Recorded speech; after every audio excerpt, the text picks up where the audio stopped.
দেশের শোবিজাঙ্গনের জনপ্রিয় অভিনেতা জাহিদ হাসান এবং স্বনামধন্য মডেল, নৃত্যশিল্পী ও অভিনেত্রী সাদেয়া ইসলাম মৌ ভালোবেসে বিয়ে করেছিলেন ১৯৯৭ সালে। তাদের সংসারে রয়েছে ২ জন সন্তান। বিয়ের পর এক ছাদের নিচে কাটিয়ে দিয়েছেন ২৭টি বছর। এই লম্বা সময়ে দুজনের ওয়ালটন এখন দেশের সীমানা পেরিয়ে পৌঁছে গিয়েছে ৫০টিরও বেশি দেশে। ওয়ালটন, ঘরে ঘরে বিশ্বজুড়ে। জীবনে ছায়ার মতো ছিলেন, নানা প্রতিকূলতা বাধাতেও হাত ছেড়ে যাননি। তবে সম্প্রতি সময়ে এই তারকা দম্পতির ব্যস্ততা বেড়েছে, ফলে একসঙ্গে দুজনকে কোনো অনুষ্ঠান বা আয়োজনে সেভাবে দেখা যায় না। বিষয়গুলো নিয়ে এক পডকাস্টে প্রশ্নের মুখে পড়েছিলেন জাহিদ হাসান। সেখানে তার কাছে জানতে চাওয়া হয় দাম্পত্য জীবনে কোনো দূরত্ব এসেছে কিনা।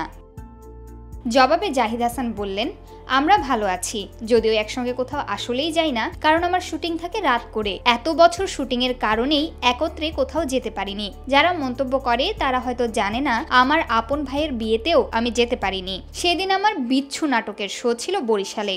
আমার জীবন এভাবেই শুরু হয়েছে। শুটিং এর জন্য শিডিউল আগে থেকে নিয়ে রাখা হয়, এর মধ্যে হঠাৎ দাওয়াত এসে পড়ে, তখন আর সেই দাওয়াতে যাওয়া হয় না। আর এখন কোনো ক্লাবে গেলে আড্ডা ছেড়ে আসতে ইচ্ছা করে না, তাই অনুষ্ঠানগুলোয় মৌ একাই যায়। সে দেশে না থাকলে আমি যাওয়ার চেষ্টা করি।